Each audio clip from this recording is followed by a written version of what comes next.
la Eucaristía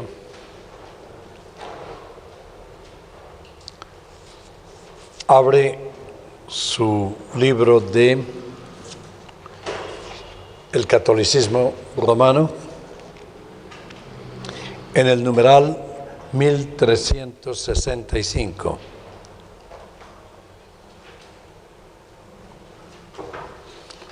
Y dice, respecto a la Eucaristía, por ser memorial de la Pascua de Cristo, la Eucaristía es también un sacrificio. El carácter sacrificial de la Eucaristía se manifiesta en las palabras mismas de la institución: esto es mi cuerpo que será entregado por vosotros, y esta copa es la nueva alianza de mi sangre que será derramada por vosotros. En la Eucaristía, Cristo da el mismo cuerpo que por nosotros entregó en la cruz. Y la sangre misma que derramó por muchos para remisión de los pecados. La Eucaristía es, pues, un sacrificio, porque se representa, igual se hace presente, el sacrificio de la cruz, porque es un memorial y aplica su fruto. En otras palabras, la misa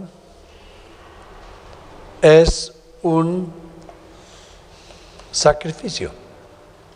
Y ya vimos en el libro de los Hebreos que hubo solamente un sacrificio una vez para siempre.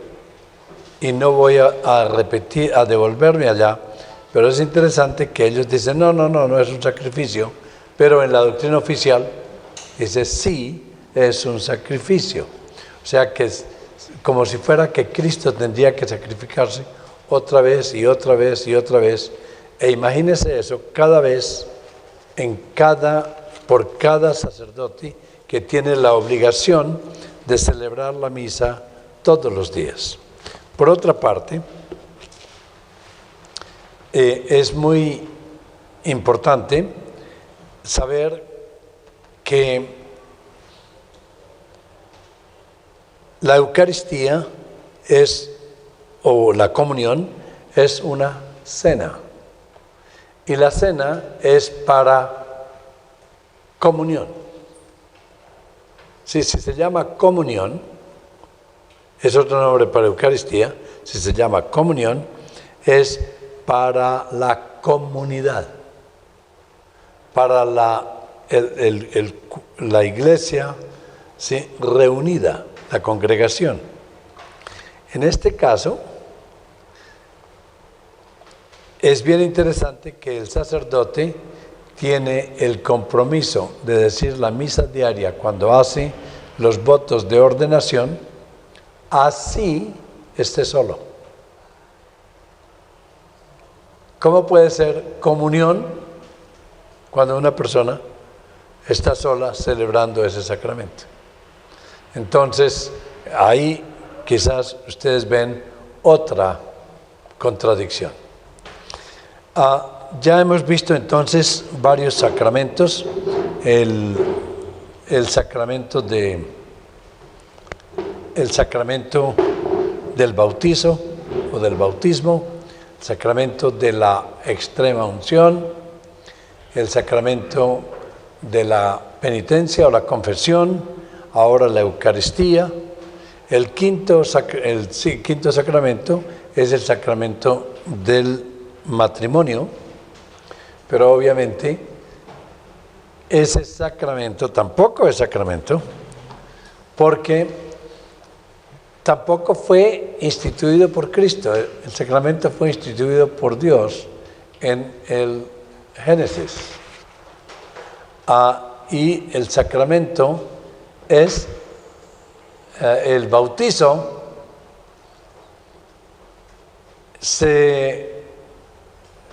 No estoy seguro de esto, pero esta es alguna de la información que he encontrado.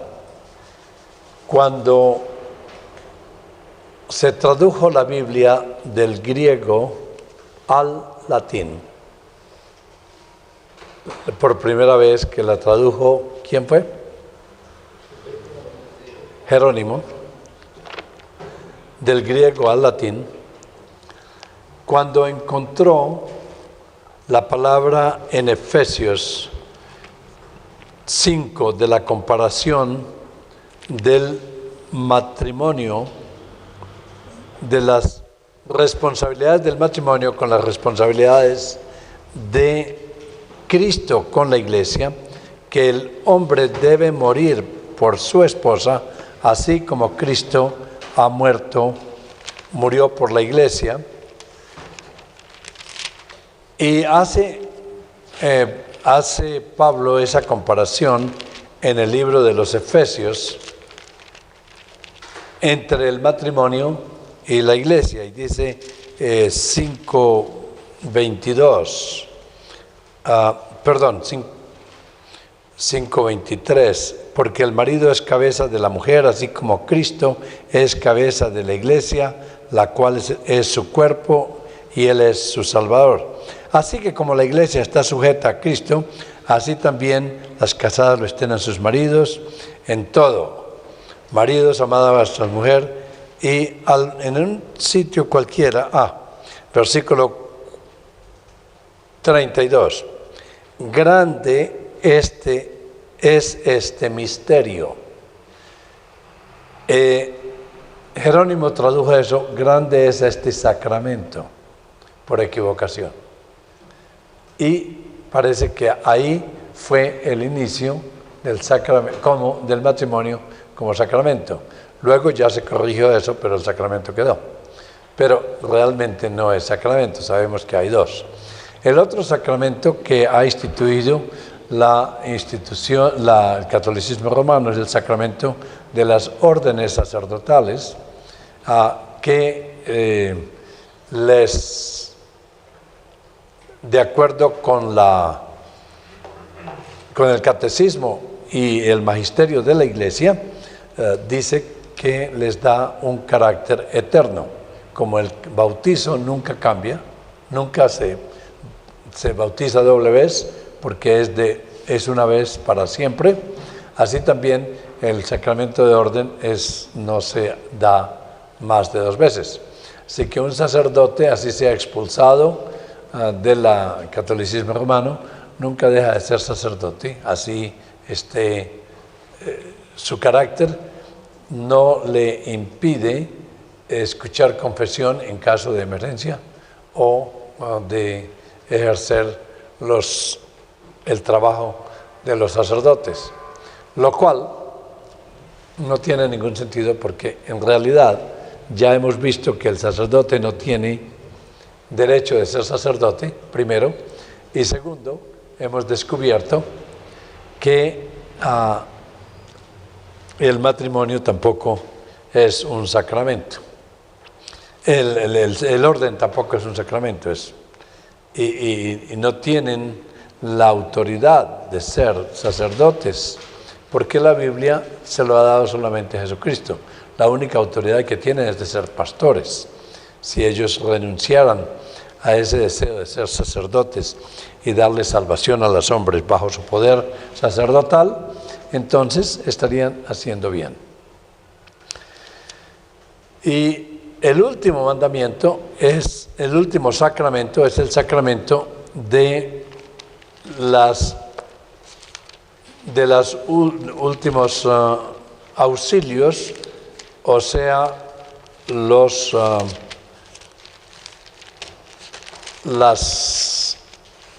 santos óleos. Y ellos toman esta doctrina de Santiago. Y Santiago dice que si una persona está enferma, llame a los ancianos de la iglesia, y los ancianos deben ir y ungirlos con aceite y obviamente orar por ellos.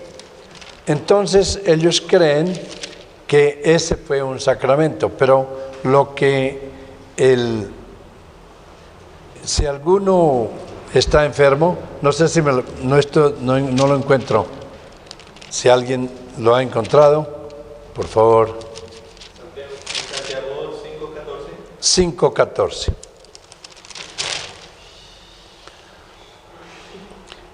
¿Está algún enfermo entre vosotros? Llame a los ancianos de la iglesia y oren por él, ungiéndole con aceite en el nombre del Señor.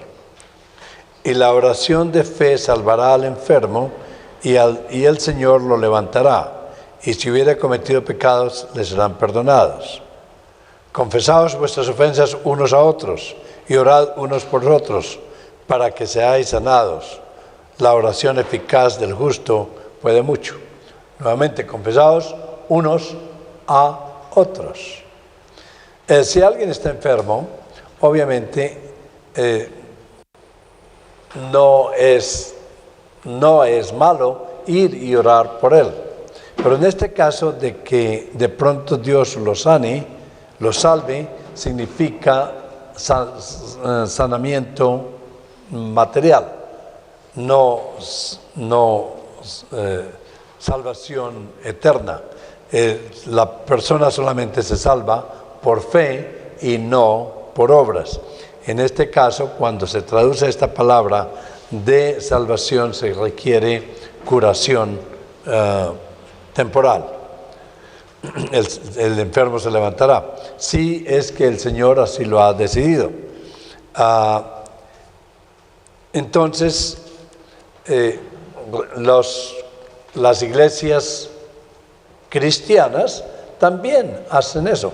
Van y oran y por él y le recuerdan el evangelio y le recuerdan de su fe y le recuerdan que están salvos porque están en Cristo, y es una cosa maravillosa ir a ver a un cristiano que está muriéndose, porque normalmente está feliz, porque está convencido que en el momento en que muere va para el cielo, no hay más sufrimientos.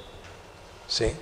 Y es una cosa hermosa hablar de un cristiano que muere, porque decimos con toda seguridad está en el cielo porque confesó a Cristo como su único y suficiente medio de salvación y lo demostró con su obediencia, por lo menos en lo que podemos observar. Entonces es una gran alegría. No oramos por los difuntos porque no hay necesidad. La Iglesia Católica Romana, en oposición a las iglesias bíblicas, oran por los muertos para sacarlos del purgatorio o para que Dios tenga compasión de ellos por mis oraciones o por los méritos de los santos. Pero las iglesias bíblicas no necesitan eso, porque la persona antes de morir está salva o no está salva. Y no hay sitio promedio. Bueno, hemos terminado hasta aquí de exponer relativamente las doctrinas del magisterio de la Iglesia. Hemos iniciado diciendo que hay tres autoridades: la Biblia, la tradición y el magisterio de la Iglesia. Y originalmente el catecismo dice que todas las tres son iguales y que ninguna de estas se puede sostener por su propia cuenta. Nosotros hemos demostrado que la Biblia se sostiene solita. Gracias. La Biblia es un león que no hay que defenderla. No hay que ¿sí? Si el león está fuera de la jaula, se defiende por sí mismo. O sea que lo que hay que hacerlo es comenzarla a sacarla de la jaula y leerla. Pero luego, cuando hubo tensión entre las tres, se llegó a la conclusión de que la autoridad suprema es el magisterio de la Iglesia. Y luego las tradiciones de la Iglesia y por debajo las Escrituras. Con nuestras conversaciones en este momento en nuestra clase hemos demostrado que la autoridad de la Iglesia tiene tremendas fallas, ¿no es verdad? Hemos demostrado que la Biblia se conserva íntegra, siempre fiel, nunca ha cambiado, no tiene errores. Y ahora vamos a hablar un poco sobre las tradiciones de la Iglesia. Lo que hemos llegado a la conclusión es que en realidad estas tres autoridades sí son verdad, pero de esta manera. Donde la Biblia es la suprema autoridad, la tradición es autoridad si se somete a la autoridad de las Escrituras, y la Iglesia tiene autoridad siempre y cuando se someta a la autoridad de las Escrituras. Ahora vamos a hablar sobre la autoridad de las tradiciones de la Iglesia. Les van a dar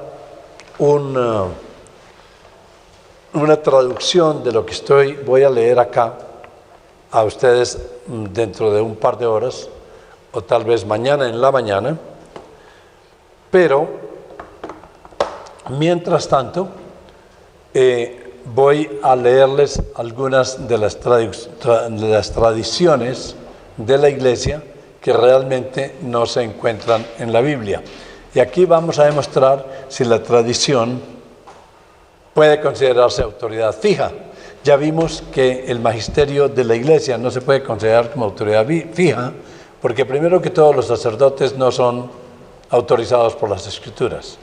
Segundo, han cambiado, y los papas que han hecho ciertas declaraciones de fe ex cátedra, otros papas las han cambiado. Los concilios, que son autoridades de la Iglesia, unos concilios han dicho algo y se acuerdan que otros concilios los han refutado. Así que no podemos confiar en una autoridad. Entonces, las oraciones por los adultos, por los fundos, realmente inició, si ustedes quieren tomar nota, pueden tomarlo, inició en el año 300 más o menos. Las oraciones por los muertos. La idea de eso. La idea de hacer la señal de la cruz en el año 1300. La idea de usar velas y, ¿cómo se llama? Candelabros. También inició aproximadamente en el año 320. Y estos candelabros realmente fue como un poco de sincretismo. Sincretismo porque las religiones antiguas y paganas usaban candelabros y velas para representar adoración a los dioses paganos. Entonces fue una copia de eso. Para la celebración de la misa realmente comenzó aproximadamente como es hoy, en el año 155 y definitivamente en el año 394 más o menos. La exaltación de María como Madre de Dios en el Concilio de Éfesos en el año 431. Ahora, la pregunta para ustedes, amados, es: ¿María la Madre de Dios o no es la Madre de Dios?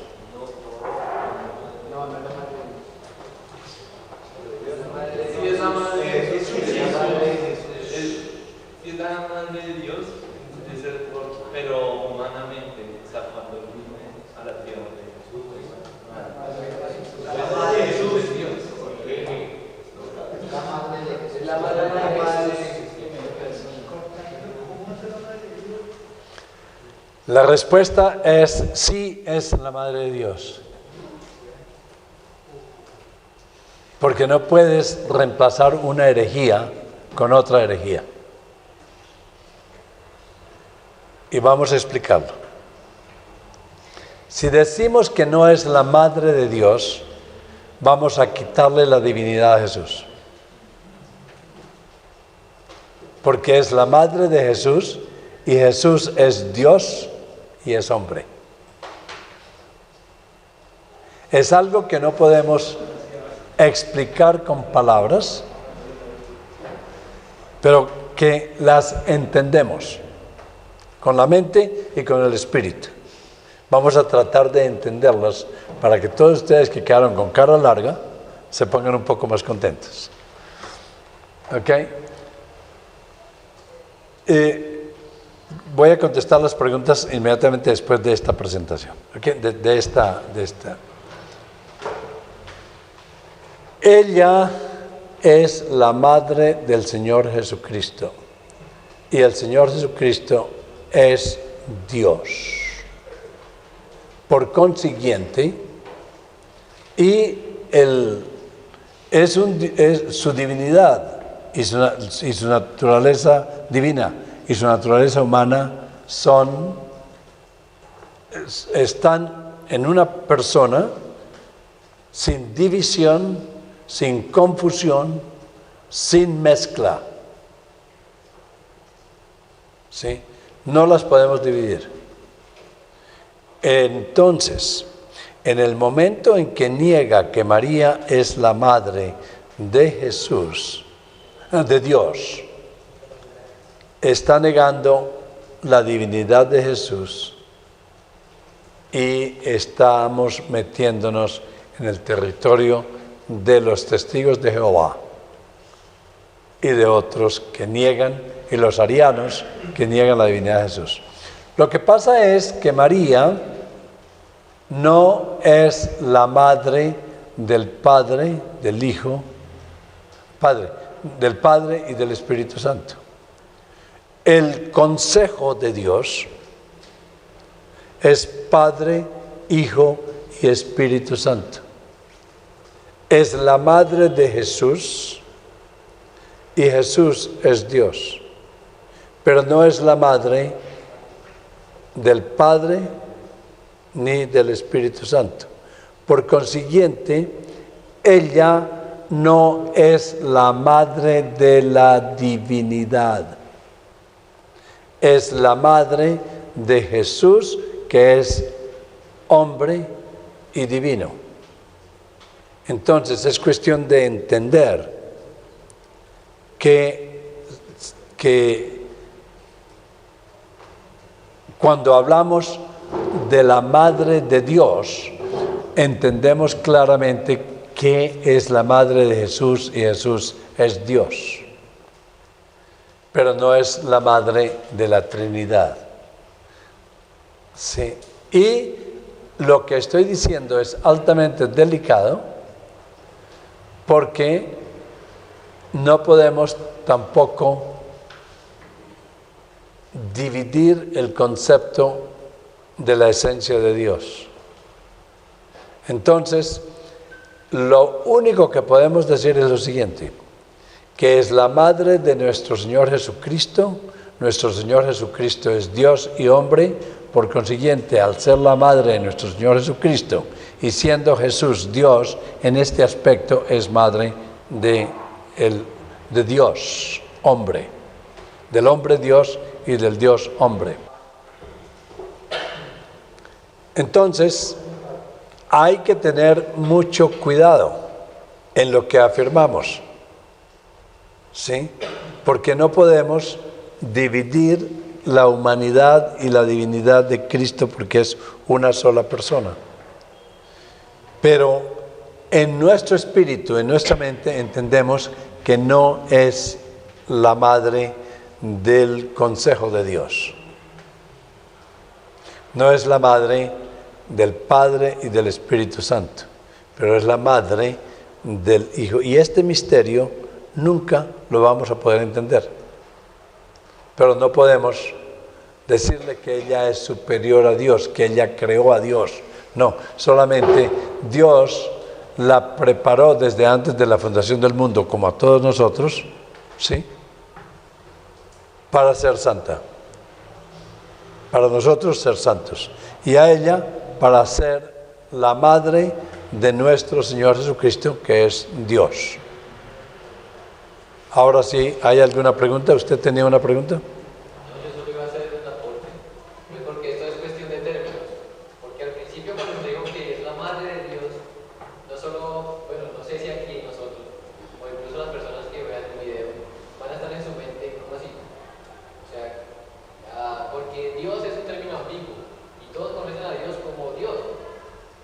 Sí, Trigo, correcto. por eso el Dios creador, y al decir, afirmar eso, entonces ya serían cuestiones de términos, el idioma. Correcto. O decir la madre del Dios encarnado, o como terminó, la madre del Dios hombre. Sí, ¿Cómo era eso?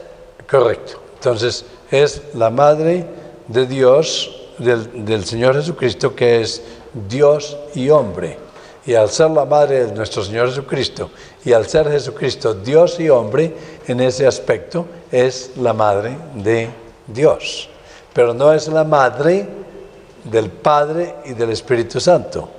Entonces, ni tampoco es la madre de la divinidad de Jesús. Aunque cuando digo eso, ya comienzo a tratar de dividir las dos divinidades, las dos naturalezas. Pero en ese orden de ideas, al decir que es la madre de Dios hombre, o sea Jesucristo, podría caer en el error que era madre desde antes de la fundación del mundo porque fue escogida y Dios es eterno. Entonces, por eso la respuesta que di cuando se preguntó fue que es la madre de Jesús, porque María llegó a ser madre de Dios hombre en el momento aquí en la tierra, no desde antes, sino que fue cuando se encarnó Cristo que llegó a ser madre. Entonces estaba pensando en como en una palabra que encierre todo, es decir, es madre en el momento espacio en el que Cristo estuvo en la tierra, pero el resto no. Porque si decimos que también es madre de Cristo, ya en la eternidad, después de que ella murió, estaríamos poniéndola como ya un nivel superior a la que no tiene. No, ella fue esclava del Señor, hizo el trabajo que Dios le dio a hacer para ser la madre y cuidar de su hijo hasta que su hijo se pudiera cuidar por su cuenta. Después de eso tampoco se le puede quitar el hecho de que fue la madre de Dios y nunca deja de ser la madre, de madre de Jesucristo, porque nunca dejará de ser la madre del Señor Jesucristo, porque al negar que ella sea la madre, estamos negando la encarnación y estamos negando el nacimiento virginal de Jesús. Y entonces estamos negando todo. Por eso hay que tener cuidado. Hay cosas que ustedes saben que en su mente la conocen, pero no se pueden expresar porque por alguna manera se salen, es como el agua en las manos, ¿no? Las puede tener hasta cierto punto y finalmente, ¿usted iba a decir algo? Sí, así como cuando usted mencionó eso, que María es la madre, llegó a ser la madre de Dios, así como muchos quedamos como que cara larga, la cuestión es que si nosotros aclaramos o declaramos eso, también aquellas personas que han buscado la manera de decir de dónde es la existencia de Dios, quién creó a Dios, esas personas a nosotros declararles eso tomarían allí que Dios tuvo padre y madre y Él es un ente, una persona creada, un ser creado. Sí, ¿y cómo contestarías eso?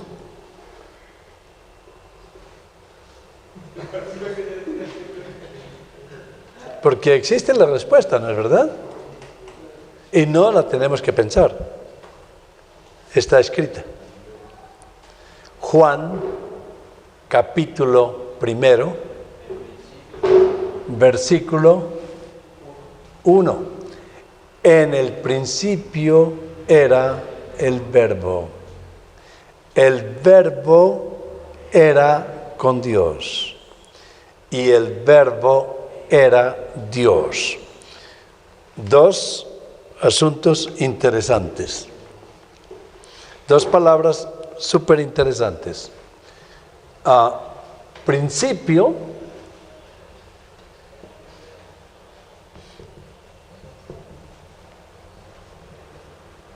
y era. Esas dos palabras son casi imposibles de traducir, porque principio no significa principio.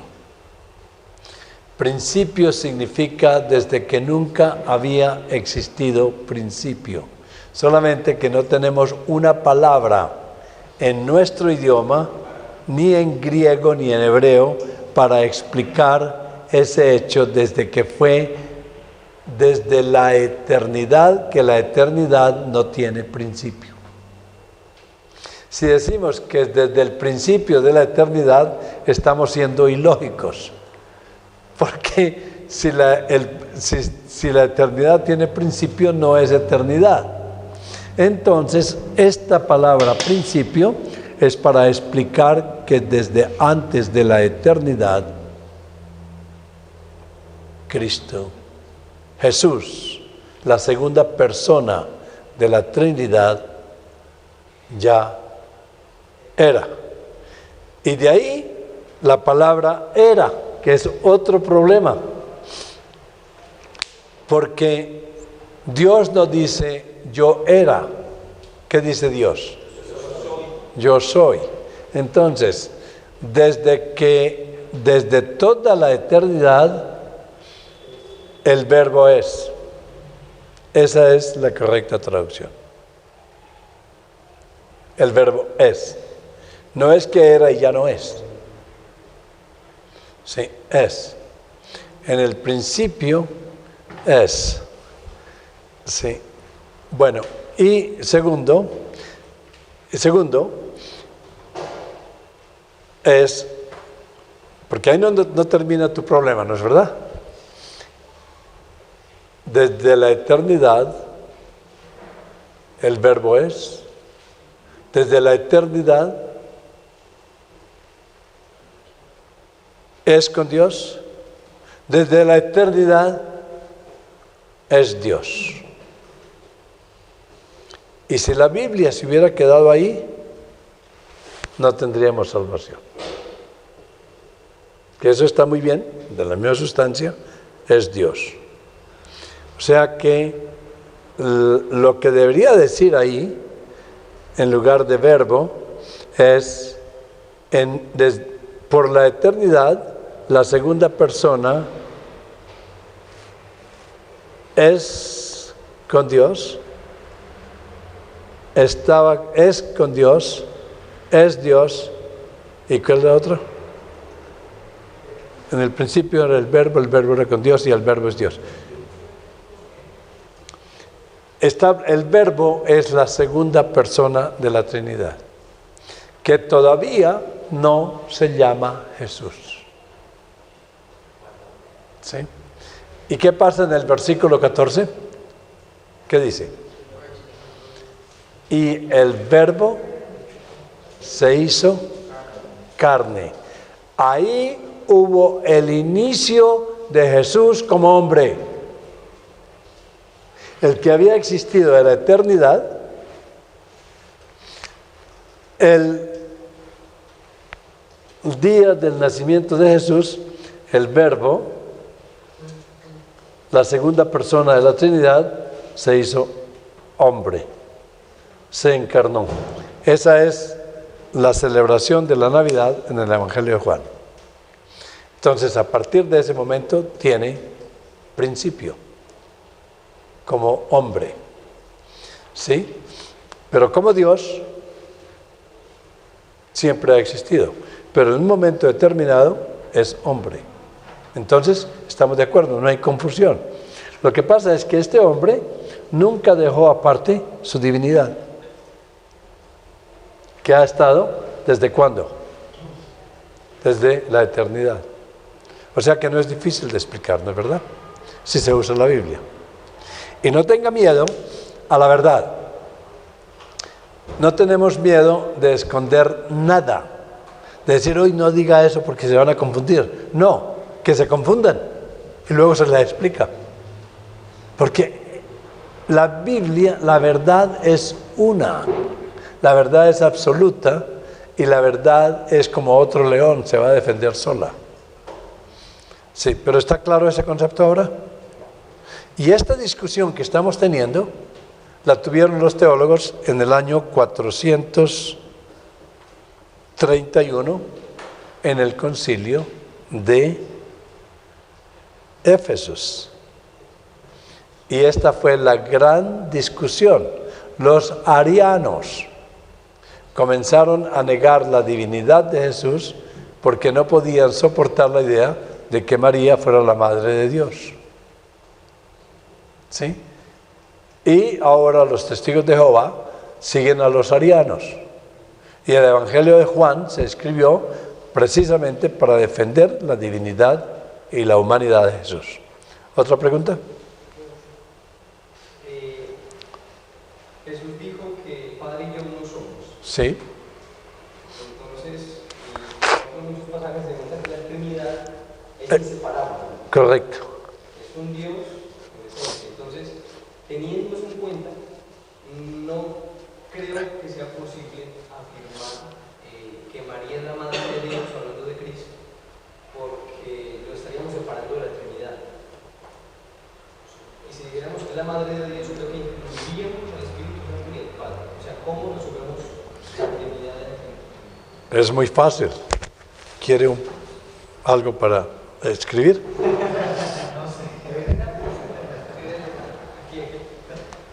Tengo una respuesta mucho mejor que no sé. Deuteronomio 29, 29.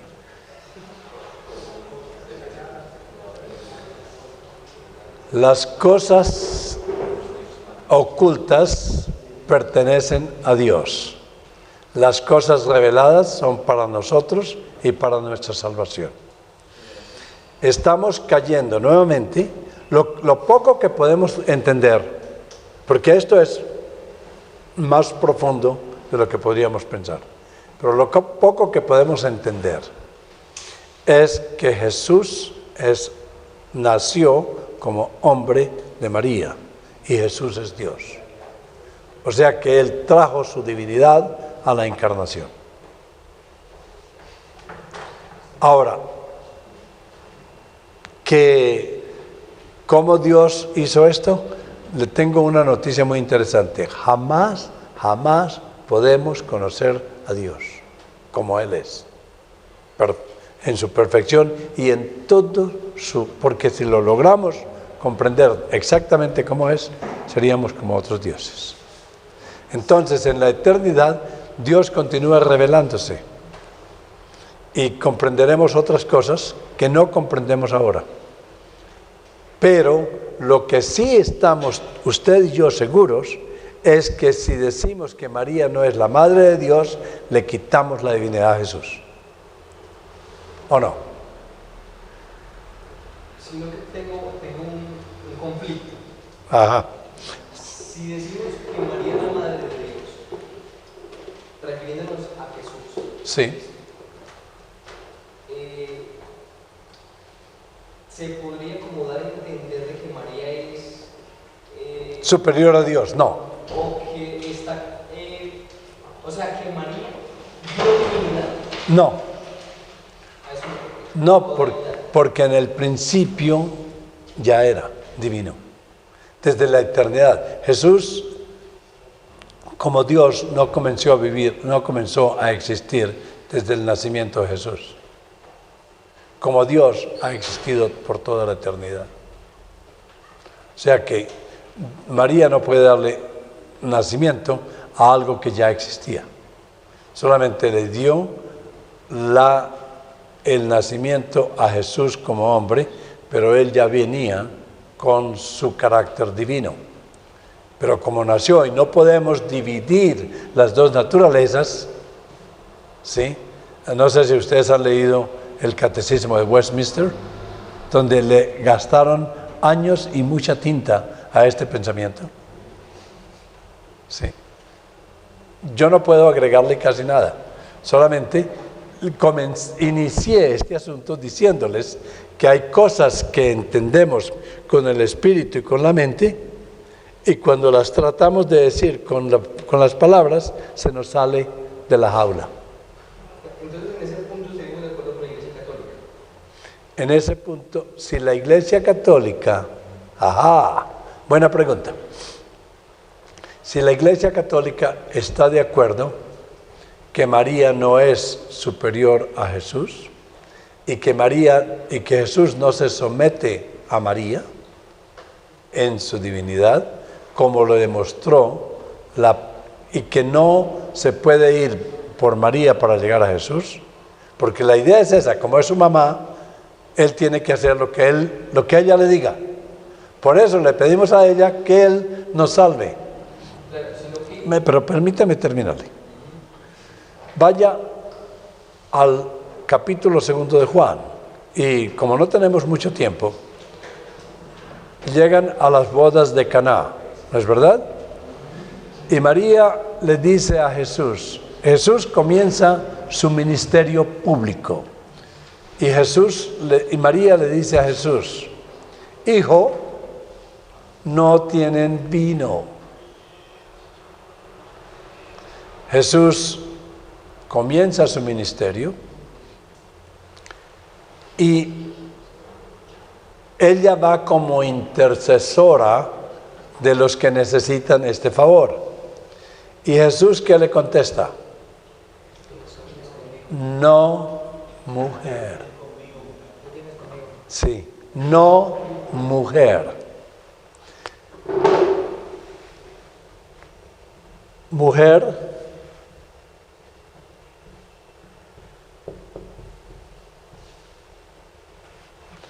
Esto no es una falta de respeto de Jesús para con su mamá.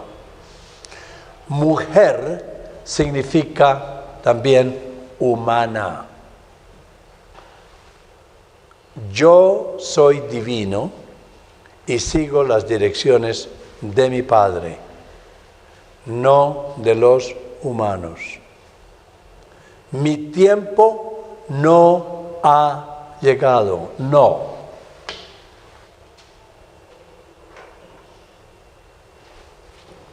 Y la Bella María entendió completamente que su tiempo de comenzar su obra como Redentor había llegado para él, y que ella ya no tenía nada más que hacer con él.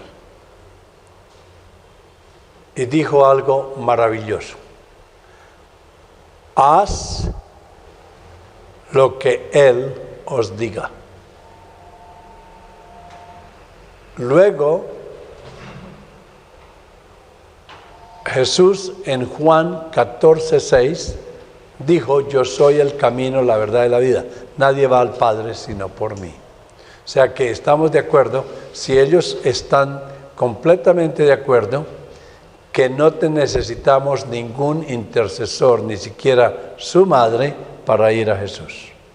Sino que ese es el detalle, que es que la frase María es madre de Dios es ambigua y se puede prestar para decir que ella es superior a Dios, No. Y se puede prestar para decir que es madre de la humanidad de Jesús. Entonces, porque de hecho Pero es la madre de la humanidad de Jesús. Claro, por eso, porque es que de hecho Pero Jesús es Dios. Exactamente, sino que se presta para es ambigua y da dos significados. Y de hecho el catecismo lo dice, que Sí. es madre de Dios. Sí, lo puede usted, claro, y es importante que esto haya resultado acá para que podamos entender. ¿Puedo decirle algo?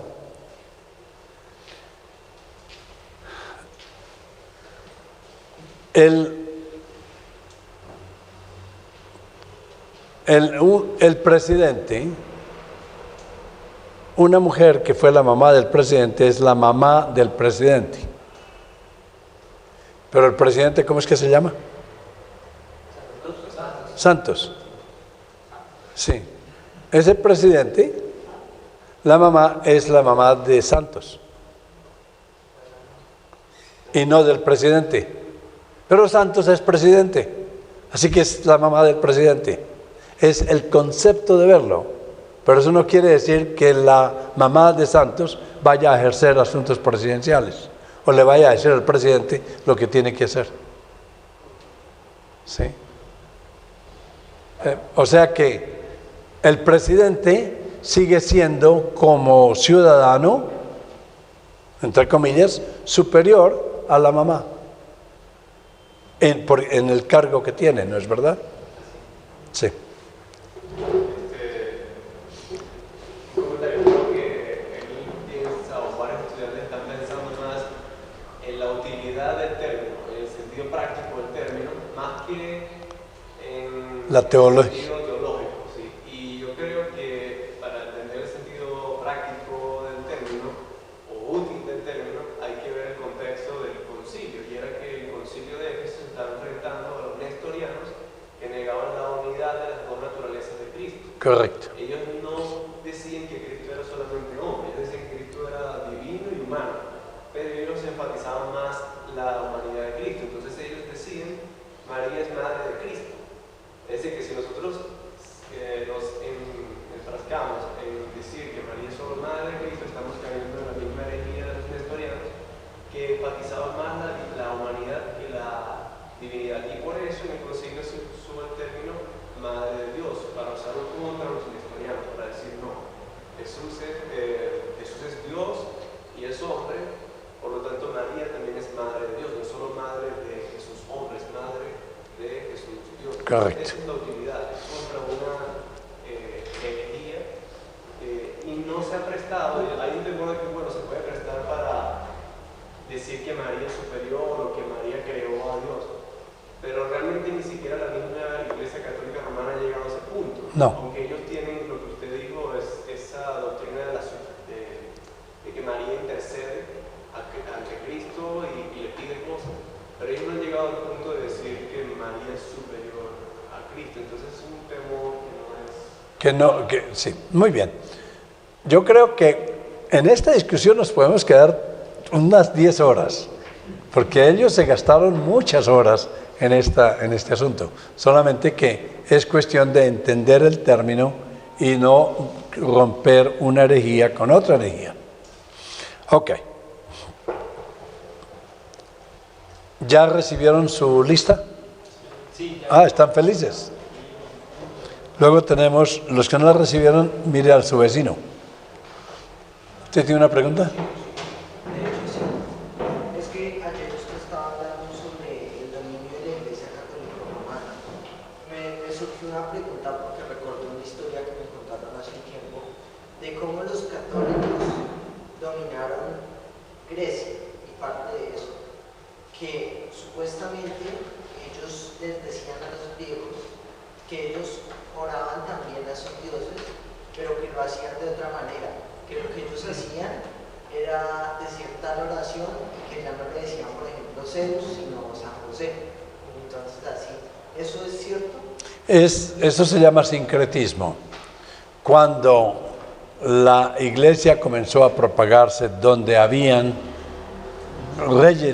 dioses paganos, entonces como para llamarles la atención, como si nosotros pudiéramos salvar gente, como para llamarles la atención, sí, vamos a unirnos un poco para que no se confundan, digamos la mitad de la verdad y un poquitico ahí de mentira, para que ellos no se sientan tan mal. Y entonces, en efecto, sí, una de las ideas de la exaltación de María es porque algunos de ellos tenían también la diosa Diana, que estaban completamente convencidos que tenía una diosa Diana. Decía, bueno, nosotros sí nos hacemos cristianos, siempre y cuando tengamos también una representante mujer, porque nosotros tenemos la gran diosa Diana. Dice, claro, la podemos representar con María. Y en efecto, todo este sincretismo, y que todavía existe, amados, Brasil está plagado de sincretismo, donde el catolicismo romano le ha permitido participar en las misas a los espiritistas y a los no budistas, pero los que practican vudú y otras, sí, porque eso es parte de su cultura. En efecto, el Papa y el ministerio de la Iglesia dice que hay que adaptarse a las culturas de la gente. En teología eso se llama sincretismo y está prohibido por Dios. ¿Qué unión hay entre Balá y Dios? Entre los demonios y Dios. Ok.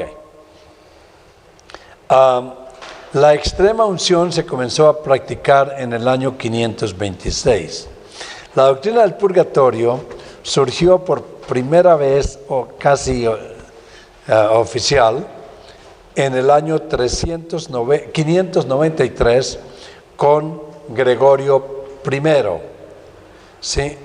Pero fue oficial, no fue oficial, si ustedes miran al final, hasta el año 1439, cuando se convirtió en dogma de fe. ¿Sabe lo que quiere decir un dogma de fe?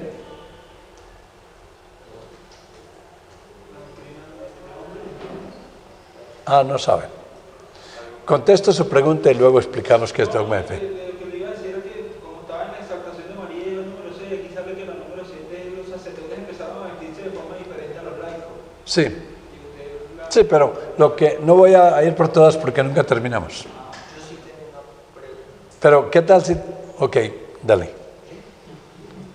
¿Cómo puede explicarnos sobre la autocentricidad de Dios y cómo podemos explicarlo? Ok, dejémoslo para el final de esto y usted nos explica primero qué entiende usted por eso. Ok. Dogma de fe en el catolicismo romano es lo siguiente. Esto, amados, es extraordinariamente importante, especialmente para los católicos romanos que están viendo este video. El catolicismo romano dice, y lo confirmó en el Concilio de Trenton, que nadie se puede salvar si la persona niega algún dogma de fe establecido por la Iglesia Católica Romana. ¿Oyó eso?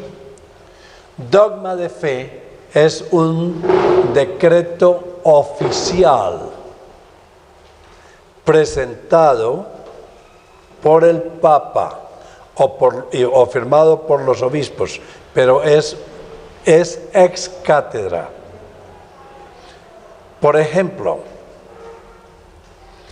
el creer en el purgatorio es un dogma de fe y fue establecido como dogma de fe en el año 1439 en el Concilio de Florencia.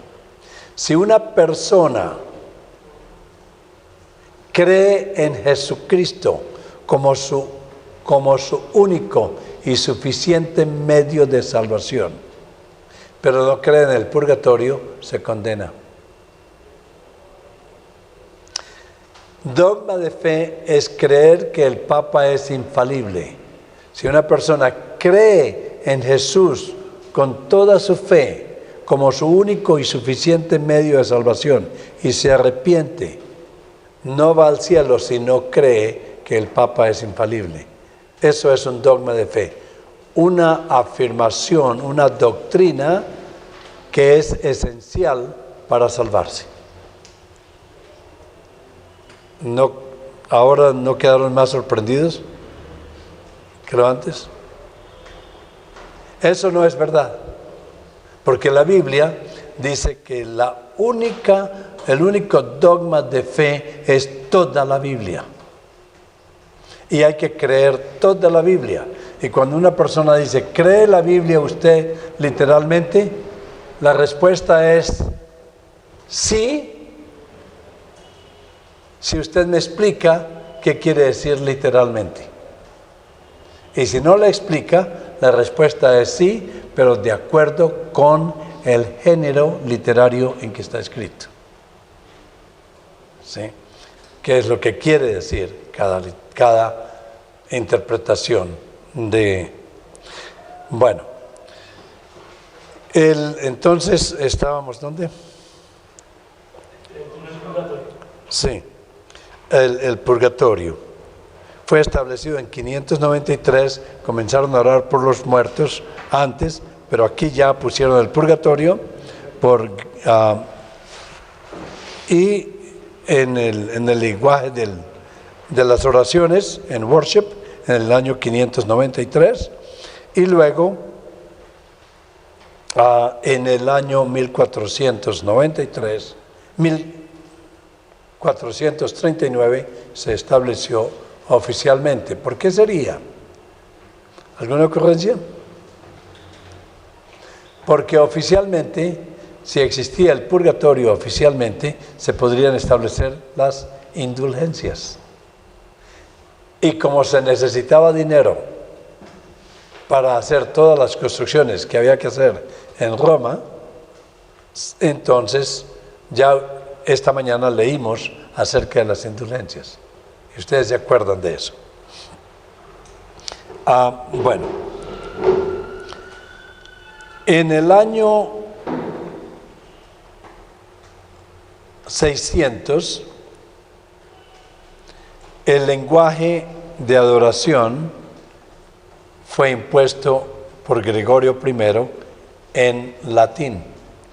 La gente ya no podía decirle a Dios lo que ellos querían en su propio idioma, tenía que ser en latín.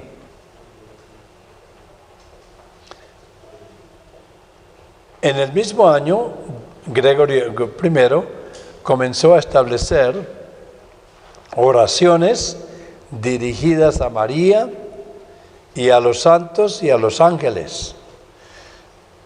¿Eso qué quiere decir? Que si se hacen oraciones a María y a los santos oficialmente sancionadas por el Papa, se está adorando. Porque cuando adoramos a Dios, la oración tiene varios aspectos. El reconocer que es Dios, el pedirle perdón, el darle gracias y el pedirle súplicas. Cuando se ora y ha sancionado por la Iglesia, entonces no podemos decir que no existe el rito de adoración. En el año 607, por primera vez al pontífice de Roma se le dio el título de Papa por un emperador Focas. En el año 786, la adoración a la cruz, a las imágenes y a las reliquias fue autorizada por la Iglesia. Y luego decimos, no, es veneración. Y en Semana Santa, en las iglesias católicas, creo que es inmediatamente después de la crucifixión, o antes de la crucifixión, está la adoración de la cruz, donde la gente va específicamente a adorar la cruz. Y las gentes hacen una fila para besar la cruz y salir. Si usted besa la cruz, gana indulgencias. En el año 927 se estableció el colegio cardenalicio. Antes de eso, y entonces de ahí en adelante, estos cardenales eran los que iban a nombrar al Papa en lugar de los gobiernos civiles. En el año 995 se inició la canonización oficial de muertos por el Papa Juan XV. ¿Sí? a partir de, antes de eso, no existía esa canonización oficial. Lo llamaban santos porque eran muertos, porque habían muerto mártires o por algo, pero ahora dice, bueno, aparte de San Pedro y San Pablo y todo, tenemos que tener otros santos y vamos a hacerlos oficiales. Y se estableció lo que ya esta mañana les expliqué de la canonización de los santos. En el año 1079, la misa comenzó a desarrollarse gradualmente como el sacrificio de la misa y se estableció la obligación de asistir a misa bajo pecado mortal. En el año 1079, hasta el año 1079 los sacerdotes eran casados, pero llegó el Papa ¿cómo se llama? Hildebrand. Y este Papa Gregorio VII Hildebrand les acabó la fiestecita a los sacerdotes. No solamente de ahí en adelante ya no se podían casar, sino que a los que estaban casados los separó. Y las esposas de los sacerdotes quedaron en las sirvientas de la casa cural. O sea que a partir de ese momento, ¿y qué dice la Biblia? Que para ser pastor, lo regulatorio es que sea casado, esposo de una mujer, que tenga a sus hijos bien y que gobierne bien su casa. En el año 1090, creo que está equivocado esta información de Pedro el Ermitaño, pero de todas maneras en 1090 es el inicio del rosario. El rosario, ¿saben lo que es el rosario? ¿No? Son oraciones donde se rezan 50 Ave Marías. Y creo que unos 6 Padres Nuestros. Y la oración es: Dios te salve María, llena de gracia, el Señor es contigo, bendita tú eres entre todas las mujeres y bendito es el fruto de tu vientre, Jesús. ¿Qué hay de malo en eso?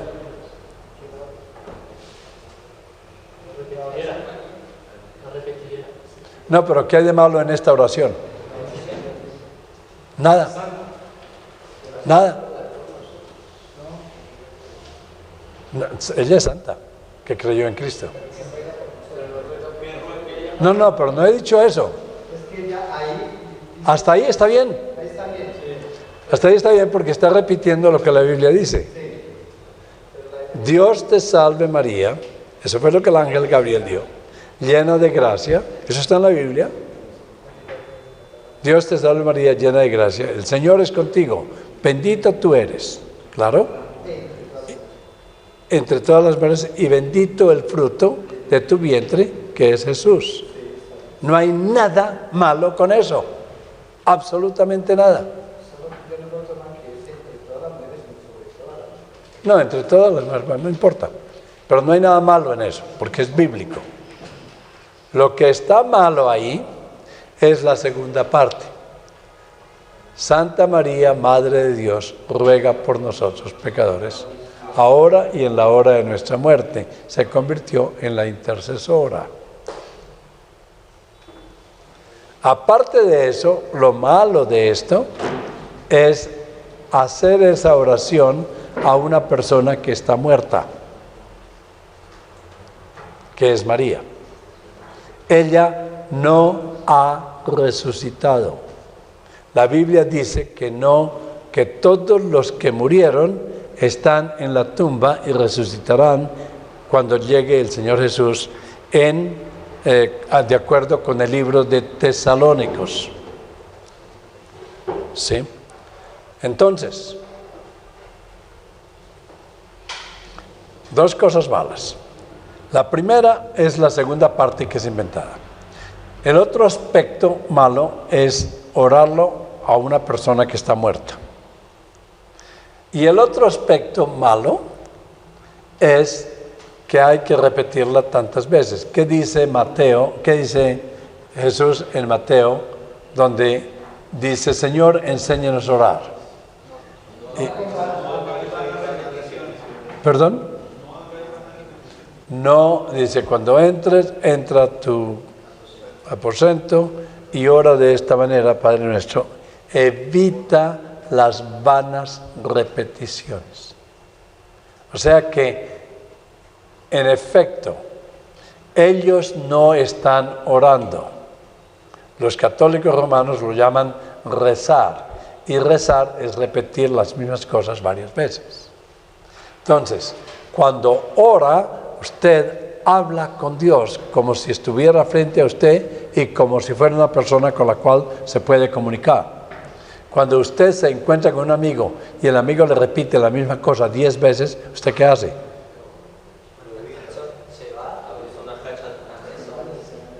Es una burla, ¿no? Entonces, por eso Dios dice, no haga esas vanas repeticiones. ¿Sí? Y la tercera cosa mala es que se le está pidiendo a un muerto que ore por mí, cuando ella no tiene el atributo de Dios omnipresente que pueda escuchar a todos en todo el mundo haciendo esto. Es incorrecto. Y la otra cuestión mala es que el demonio mismo pidió que oraran ese rosario cuando se apareció como si fuera María. Una cantidad de cosas graves. Ahora, volviendo al cristianismo pentecostal o carismático. Usted va a una iglesia y ¿cuántas veces cantan el mismo himno? Otra vez y otra vez y otra vez.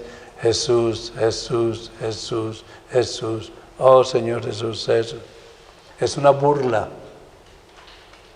Y son falsas repeticiones, vanas repeticiones. ¿Le gustaría a usted que le cantaran la misma canción 10 o 15 veces? Sí, no estamos coordinando, ¿no es verdad? ¿Alguien? Bueno.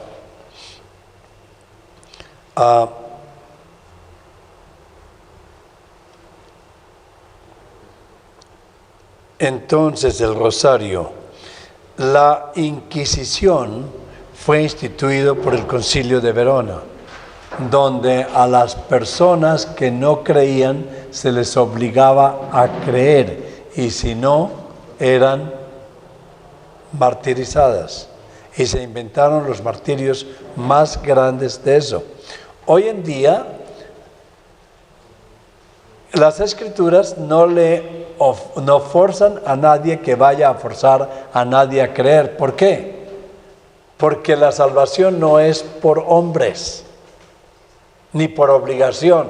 La salvación es un regalo de Dios, dado a quien Dios quiere y cuando Él quiere, no por obligación. O sea que ya esto es un problema. Lo mismo le pasa a los cristianos que no son reformados. Van por todo el mundo tratando de obligar, de sacarle a la gente que repita esta oración y quedará salvo. Eso es falso. Eso es falso porque es lo mismo que esta transacción que hace la iglesia. O declara que es cristiano o lo matamos. Y si no es cristiano, lo mata. Entonces la gente dice, sí, soy cristiano. Pero eso no quiere decir que la persona esté salva. La venta de indulgencias comenzó en 1190. La transubstanciación instituida por el Papa Inocente III, la transubstanciación de que realmente era el cuerpo de Cristo y ya como dogma de fe, fue instituido en el año 1215.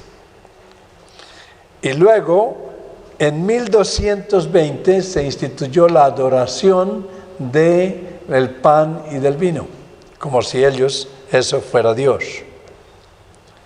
En 1229 se prohibió la lectura de la Biblia.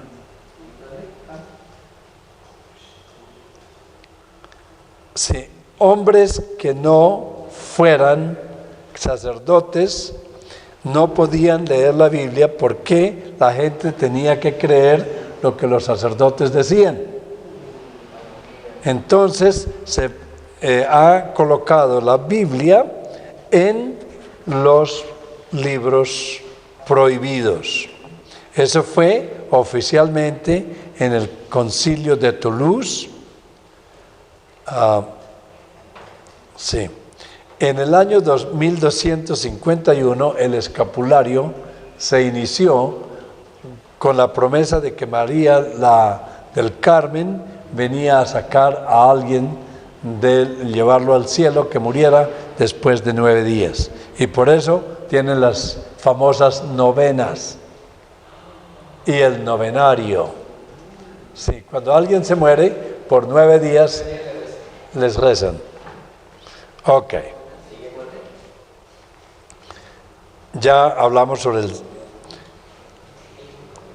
la doctrina de los 7 sacramentos fue afirmada en 1439. También antes habían solamente los 2 sacramentos, ahora son 7. El Ave María se inició en 1508. Dios te salve. ¿Sí? En 1534 se fundó por Ignacio de Loyola la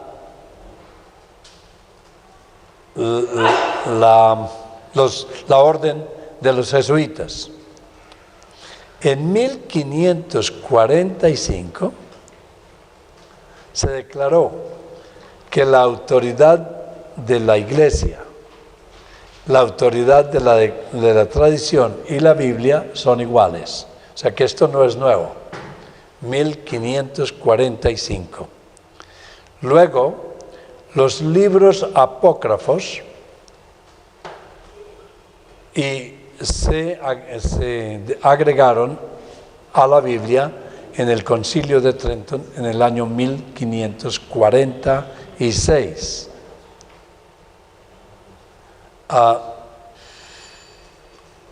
El dogma de la Inmaculada Concepción fue impuesto en 1854 por el Papa Pío IX. Y ya yo les expliqué que se metió en muchos líos porque eso negaba la Biblia y la tradición. Y entonces, si ustedes pueden bajar un poco en el número 42, en el año 1870, el Papa se convirtió en infalible y el Papa era Pío IX. Entonces era necesario tener esta afirmación para poder completar. En el año 1950, eso no hace mucho tiempo, siglo pasado, Pío XII declaró que la Virgen María ascendió a los cielos, fue llevada, asumida al cielo, y estando ya en el cielo María, con su cuerpo y con su espíritu, entonces los puede escuchar. Pero la Biblia no sabe nada de esto. Esto se le agregó a la Biblia, realmente, a la doctrina de la Iglesia, 1850 años después de que la Biblia se terminó de escribir.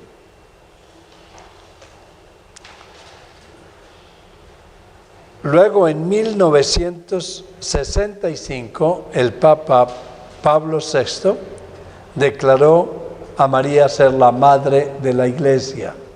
La Iglesia no tiene madre, pero tiene cabeza. ¿Cuál es la cabeza de la Iglesia? Cristo. Bueno, ustedes pueden ver como estas evidencias de la tradición, ¿ustedes en conciencia podrían decir que esta tradición tiene la misma autoridad de la Biblia? Especialmente con tantas contradicciones. Ni un niño. Lo que no logramos comprender es por qué los católicos romanos no ven esto. ¿Sabe por qué? Porque Dios ha abierto los ojos a algunos de ellos. He dicho que la Iglesia Católica Romana ni es iglesia, ni es cristiana, como institución. No es iglesia porque no obedece las Escrituras. No es cristiana porque dice que se puede salvar la gente por otros medios distintos de Cristo. Y tampoco es cristiana porque le agrega a solo Cristo otras cosas, o sea que ya no es fe en solo Cristo, sino fe en otras cosas. Por eso esta institución no es cristiana. Y si alguien quiere escribirme, noegtc@gmail, me gustaría hablar con ustedes, pero no podemos pretender que estas tres autoridades sean iguales. No podemos continuar a ser engañados. Los que estamos tratando de decirles, leyendo los mismos edictos de la Iglesia y la Biblia, no estamos realmente hablando mal de la Iglesia Católica Romana. Estamos diciendo es que están equivocados. Ahora, habiendo dicho esto, lo que sí puedo decirles es que aunque la Iglesia Católica Romana no es cristiana, hay cristianos dentro de la Iglesia Católica Romana. Hay gente que cree en Cristo como su único y suficiente medio de salvación, y lo que pasa es que ellos ni saben de estas tradiciones, ni conocen la doctrina de la Iglesia Católica Romana, y si la conocieran, ciertamente saldrían de ahí para seguir a Cristo solamente en sus Escrituras. La Iglesia Católica Romana en 1384 atacó a John Wycliffe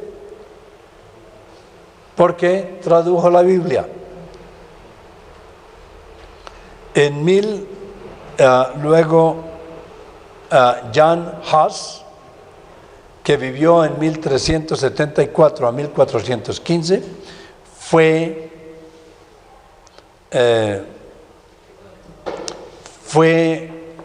martirizado, fue matado, quemado, porque defendió las doctrinas bíblicas. En 1456, Tyndale imprimió la primera Biblia en inglés. En 1517 apareció la Reforma Protestante del siglo XVI con los puntos básicos de la Reforma Protestante, y eso es lo que vamos a ver dentro de aproximadamente unos 10 minutos, 15 minutos. Vamos a hacerlo 15 minutos, pero antes de eso hay una pregunta, y también debo decirles, y también a las personas que están viendo el video, que ahora en la siguiente vamos a explicar la absoluta diferencia entre las iglesias bíblicas y la iglesia o el catolicismo romano. Y vamos a explicar el Evangelio visto en una forma bíblica a través de la Reforma protestante del siglo XVI bajo 11 puntos. Sola Escritura, sola gratia, sola fide, solus Christus, soli Deo gloria, depravidad total, elección incondicional, expiación limitada para los que creen en Cristo solamente, gracia irresistible y la preservación de los santos, todo bajo el punto número 11 o el número 1, que es la soberanía de Dios.